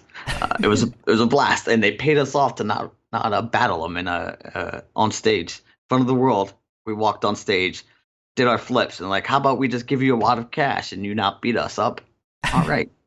I do remember that. You can Ted DiBiase me all you want. I'll gladly take your money. that event overall, though, other than, knowing the Godzilla like wrestlers, were you in connections with the people from Giant Bomb or the other people in the gaming industry? Was that something that you hung out with them, you talked with them, or even to extend that further, they wanted you to come back? Because it seems like this Paxomania thing is never ending. We are. I hope that we're able to come back, as they did extend an invitation for. As I guess they're getting more involved with PAX and are doing something with PAX West. But that is not something we're able to do. But we're hoping that at least when they're back on the East Coast, that, come next year when PAX East happens again, that it is a reoccurring thing. As they were happy with us, I was happy with hanging out with those guys. It was my first time meeting all of them. And as I'm sure, an event like PAX is, it's massive, and it's a lot to take in. a lot going on around you. Yeah, totally. Yeah, I had 2 panels there that day, the Paxomania and then the Kaiju Big Battle, which is the Tokusatsu wrestling company, had an event there that day that I helped work as well. Speaking of events, you guys have an event coming up. I believe it's called the King of Trios. Yes. Tell me about this. This seems fascinating. So King of Trios is the largest professional wrestling tournament every single year. And I mean largest as in the amount of performers that are on the show. 16 teams of 3 compete against each other to be called the King of Trios. And this year, maybe even Queen of Trios, as we have our first all-female teams.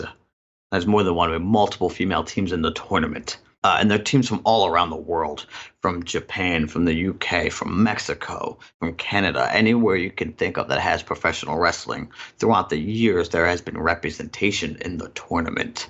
And that happens over Labor Day weekend this year. I'm involved in the tournament as well. My trio, the Snake Pit, are battling one of the all-female trios from Japan, Team JWP. I wanted to ask this. I forgot a little bit earlier, but you just reminded me. You can look at a promotion like WWE, and they don't women wrestle women, men wrestle men. But CHIKARA is one of the, not the few, but is one of the promotions where men can wrestle women or vice versa.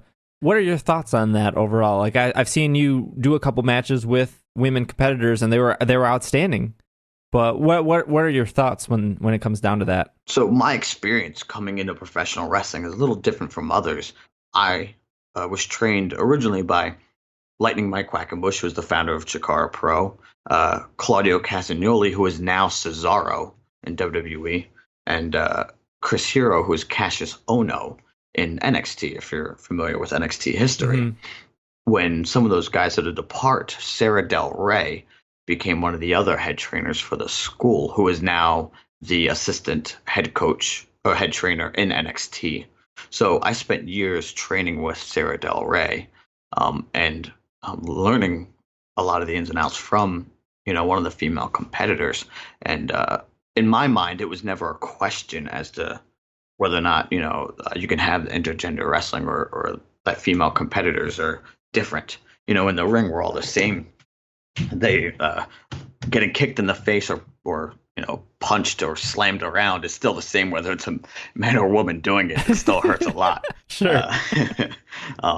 And I'm excited to see more and more of it happening around the world. It'll never progress farther unless a company like WWE, right, the big dog, unless they instate it within their world. But it's something that will inevitably happen as companies like CHIKARA, who have an international following, are known around the world. We've done tours in UK, we've done shows in Japan, we've done same in Germany. As we start to do it and get bigger and bigger and have stuff like King of Trios, where you have female teams, female competitors battling male competitors, it just opens up the possibility for matchups and things that happen that would never exist otherwise. Professional wrestling is it's at the end of the day, it's a performance art, right? And the more colors we have available to create art with, the bigger the picture, the better the pictures we may be able to create, right? So having more competitors, having different types of competitors, having females of different shapes and sizes, and from all, different walks of life, being able to battle the male competitors as well means that we get to create larger, bigger, and maybe even more vibrant art, and that's exciting. Yeah, At least to me. And that was a fantastic explanation. Going back to King of Trios, there may or may not be a Pokemon theme applied to it. Oh, yes, there is. Do you want to talk about that? Before the Pokemon craze even kicked in, Pokemon Go, I should say. I mean, Pokemon obviously has always been massive, but earlier in the year, we slapped a Pokemon theme to our shows. Every time we'd reveal a team, we'd do it in the style of the TV show. It's, who's that Pokemon instead of be who's that trio. And then you'd have it revealed in silhouette style and revealed who the trios were. And we've been doing that for the entire year, as well as doing an event called the Victory Road Rally, where we're setting up a scavenger hunt at Pokemon gyms around the the city of Easton, which is where King of Trios is this year. A 2-hour scavenger hunt with our competitors stationed at these different gyms in order to get the clues from them. One hopes that you battle and take the gym over for whether you're Valor, Mystic, or Instinct. Go Team Valor.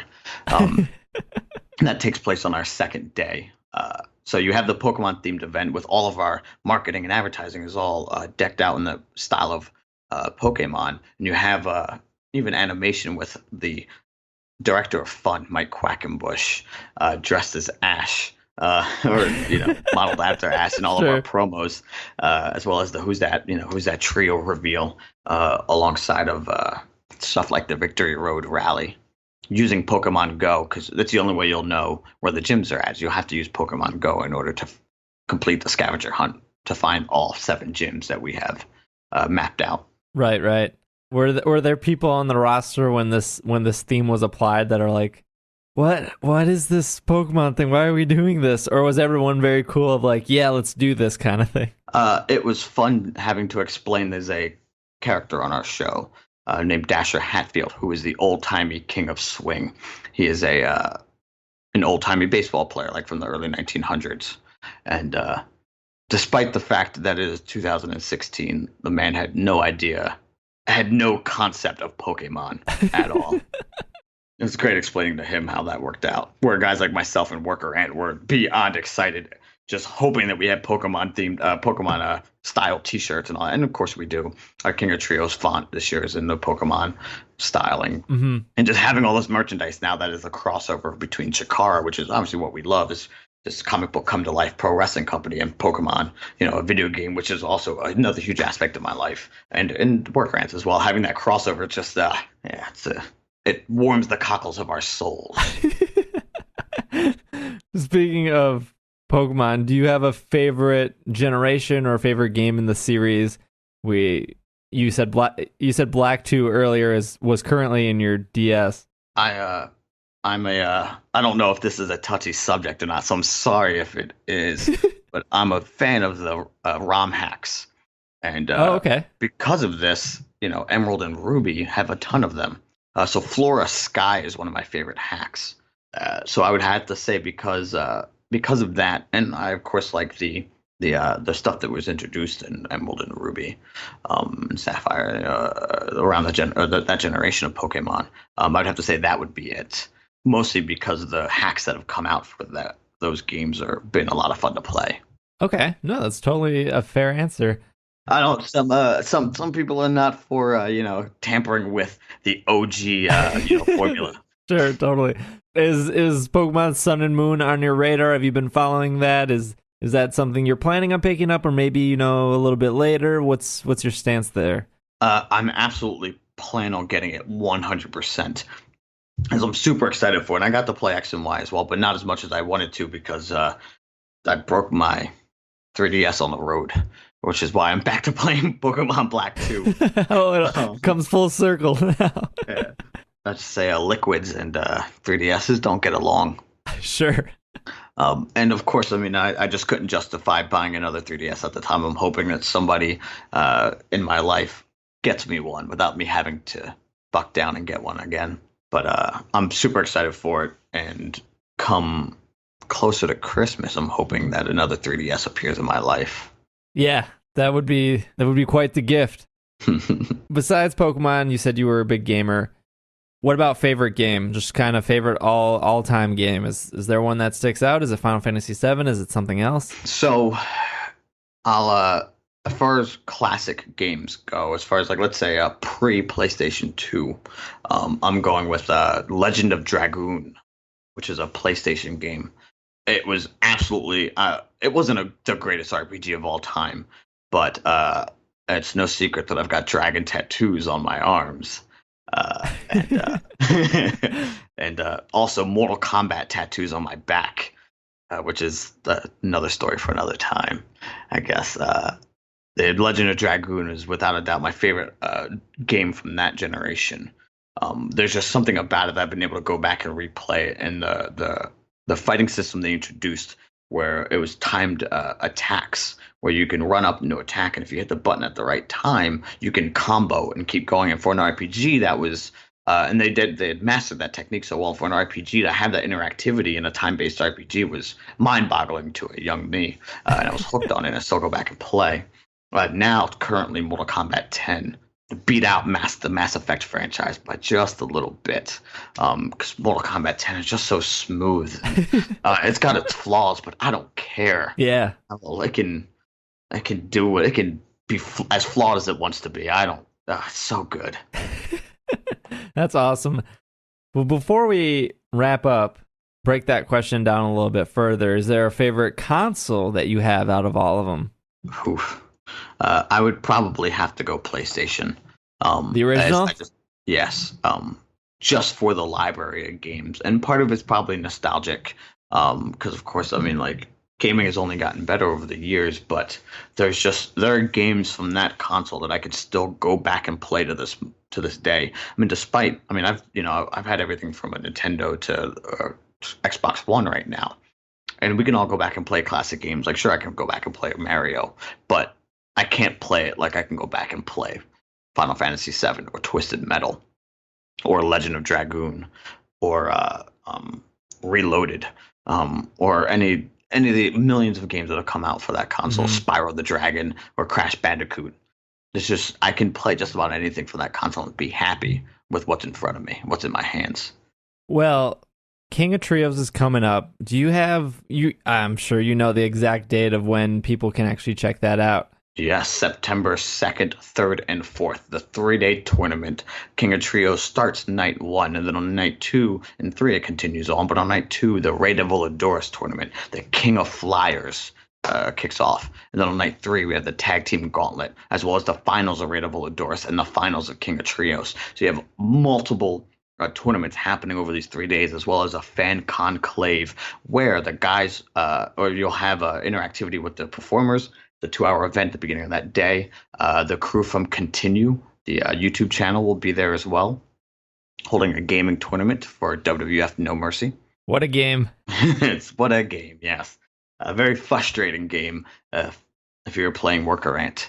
And a lot of other cool things, like being able to do karaoke with the wrestlers or the Victory Road Rally and things like that. So that's September 2nd, 3rd, and 4th in Easton, Pennsylvania. And you can find information on that at CHIKARAPro.com. And if you care to do so, what I'm reading here is all of Chikara's schedule is posted on CHIKARAPro.com. Absolutely. Their Twitter is just Chikara Pro?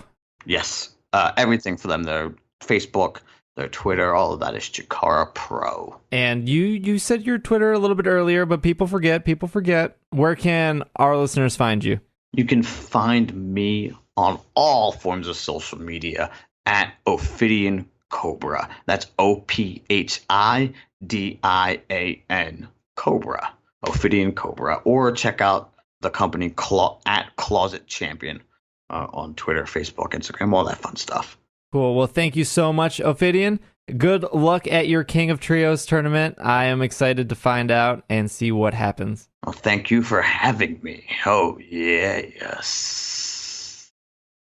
Oh, actually, before we close, because I'm going to bring us to a break, Ophidian, do you want to pick our Pokemon of the week? We usually talk about one specific Pokemon to wrap up the show. I want to put it in your hands. Which Pokemon would you like us to focus on? I think the Pokemon that you guys should talk about this week is Lampent. Excellent choice. Perfect. Awesome. We will be back with Lampent. If you're curious about CHIKARA, if you want to know more, head over to CHIKARAPro.com. All the information is there. When we come back, we will be talking about Lampent, our Pokemon of the week.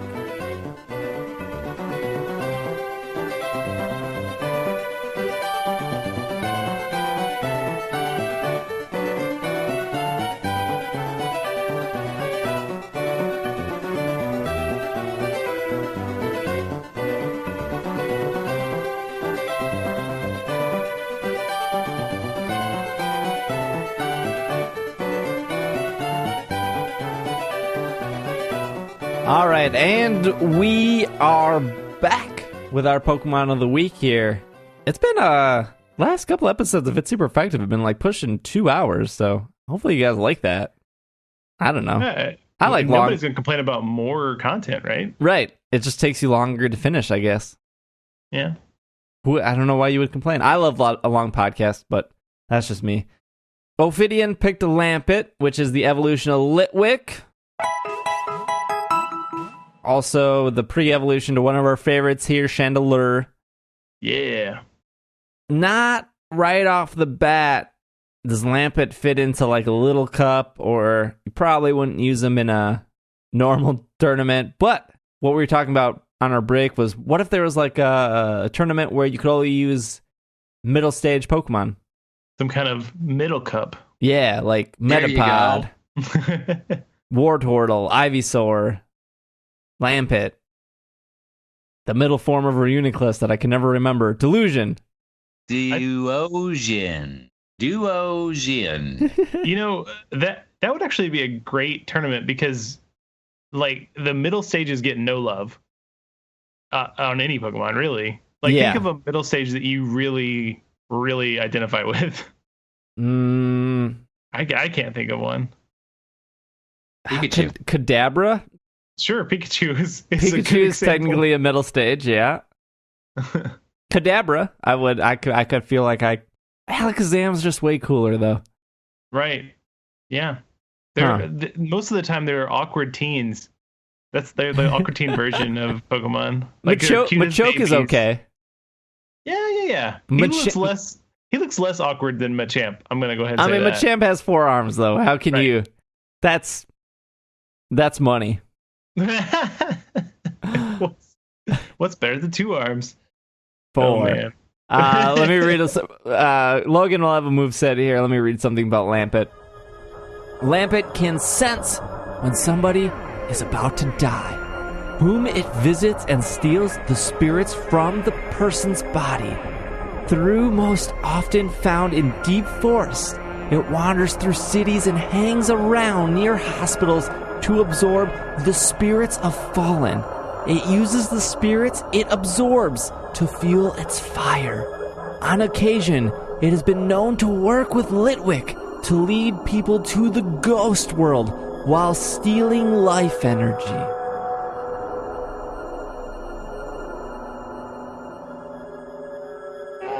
I don't know why I decided to do that voice, but you should have spooky music in the background. Yeah, I thought about it. Lampent's terrifying. Yeah, it's another pleasant for children Pokemon right there. Also, the ghost world. I'm assuming that's not the same as the distortion world. It is the land of wind and spirits. You should be well familiar with that. Should I? Have you never seen Mr. Sparkula? No. That. What? You are the biggest Simpsons fan in the whole world. Mr. Sparkle. Yeah. I shall banish you to the land of wind and spirits. Yeah. Wow. I am familiar with Mr. Sparkle. I am floored that you did not get that immediately. You have very lucky dishes, Mr. Simpson. That part always gets me. Lampent is a Pokemon. Sure. Alleged. Yeah, ghost Pokemon. Ghost Fire Pokemon to be exact. Logan, what's your moveset for the Middle Cup? I feel like we need a better name than Middle Cup. No, Middle Cup's good, man. It What- sounds like Little Cup. What about the Teenage Cup? No. That's just not better. All right. You got me there.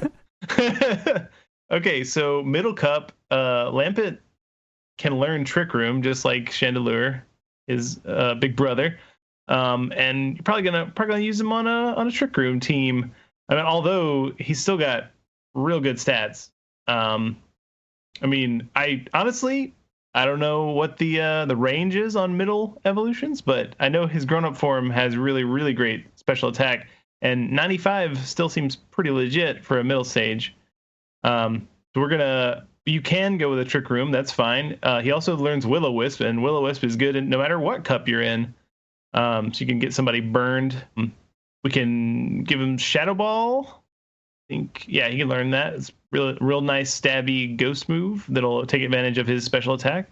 Probably the definitely best want Will-O-Wisp on ghost there. move that you can use. 100 accuracy, Yeah, I think- 80 damage. Yeah, it's a really solid move. Oh yeah, Shadow Ball is real popular. He's, like if you don't want to go with substitute, you can have like Hidden Power Ice since you're going with really like focus or attack special attack focused build. You probably want to give him a Choice Scarf because he's pretty speedy, but he needs help getting up there. Actually, is he? No, he's 55 speed. Okay, so if you give him the Choice Scarf, you're banking on going first. If you give him Trick Room, by the way, you probably want to give him a Focus Sash, so he's guaranteed to get Trick Room off, and that means your team is going to be slow guys, which is probably pretty cool for a Teenage Cup. But I think I'd definitely go with Will-O-Wisp. Let's go ahead and build the Trick Room. Give him Shadow Ball and Fire type Energy move, Ball? maybe? And now, how's about Heat Wave as an egg move? Heat Wave. Oh, yeah, Hits yeah, both Heat- opponents. Fire type move. Stab it up. that's very true. It's another stab move. It can take advantage of his other type. So yeah, Heat Wave is a good one. 10% chance of burn.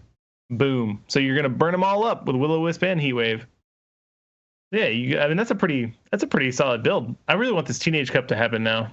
You could probably substitute out. I mean, if you're more of a defensive player, you could probably substitute out Will-O-Wisp for like Protect. So you still have your Trick Room, you have your Protect, and then you have either Shadow Ball or whatever fire type move you want. Heat Wave, Fire Blast, Flamethrower. If you're gonna add Protect, I wouldn't take away Will-O-Wisp for it because Will-O-Wisp gets even better if you have Protect in addition. Oh, You okay. can like block and get extra damage. So then maybe take away the fire type move, just keep the Shadow Ball. Yeah, I don't know. I mean, I guess it's how you want to play it.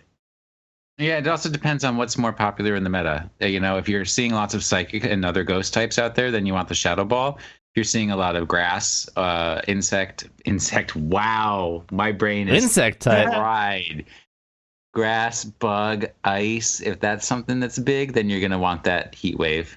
I mean, honestly, keeping both moves is pretty solid. So maybe you want either Will-O-Wisp or Trick Room, but maybe not both. I don't know.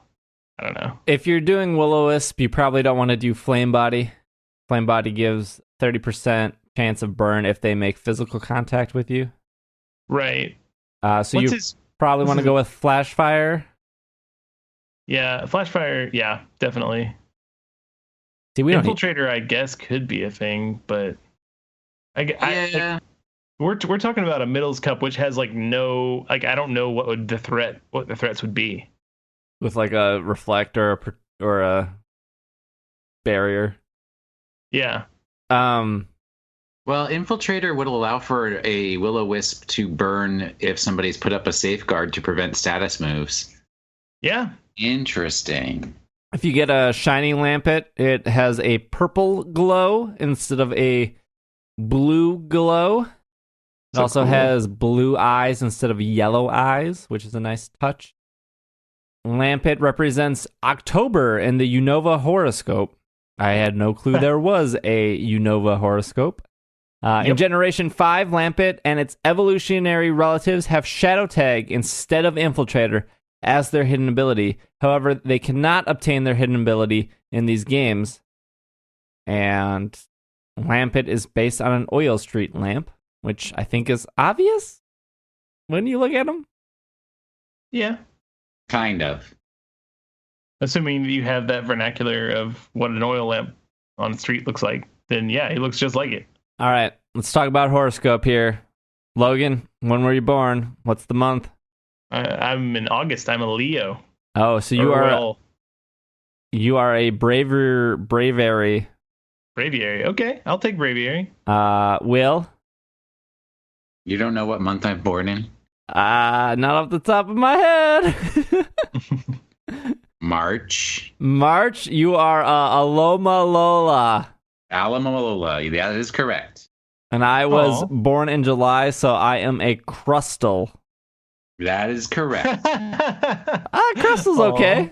Crustal's a cutie. He can be cute. Otherwise, I'll just run them down. If you're born in January, you're a Sawsbuck. February, semi-poor. March, Alola Mola. April, Whimsicott. Whimsicott. Yes. I'm just butchering names now. It's the end of the episode, you can tell. Oh, that's never happened before. No, never, never. May, you're a Bouffalant. June, you are a Clink. July and August, we talked about. September, Gotharita. October, Lampit. November, Scolipede. And if you're December, you are a Fracture. There you go. I didn't know you had a horoscope, but there you go. Now you know. Now you know. You know what they say about knowing. It's half the battle. That has been our show for you guys. If you are going to PAX West, I will be there. I will be speaking on Monday morning at 10:30 a.m. in the Hydra Theater. Please come out. Please say hi afterwards. I would love to meet you guys. There's also an unofficial Pokemon podcast meetup taking place on Sunday night. I'm still trying to work out the details with the Slack community, but if you're not in Slack, you should get on Slack. You can get access to Slack by going to patreon.com/itssupereffective, and just by giving us $1 a month, that gets you access to our Slack community. It also supports the show. But we'll be having a meetup at PAX. We'll be having a meetup near PAX for people who can't go to PAX on Sunday night, the night before I speak. So if you're following us on Facebook or Twitter, or if you're in Slack, I'll have the details later this week as we iron them out. Logan, where can our listeners find you? I'm on Twitter at Logan Jenkins. You should also check out Dungeons & Dragon Nights. We're coming up with new episodes, and I'm on it. Yeah, by the time you hear this episode, the second Dungeons & Dragon Nights should be in iTunes and where other podcasts are found. Nice. Will, where can they find you? On Twitter at Wash in the Sink. It's a good place to go. Always a good place, yep. Great place. Otherwise, you can follow me on Twitter at Dragging a Lake. You can follow the podcast on Twitter at Pokemon Podcast. Again, I'll be at PAX, Patreon, iTunes. There's stuff to do if you want to help the show in any way. Otherwise, this has been another episode of the Pokemon Podcast, and we are Super Teenage Cup competitors. Alamalola fans. effective.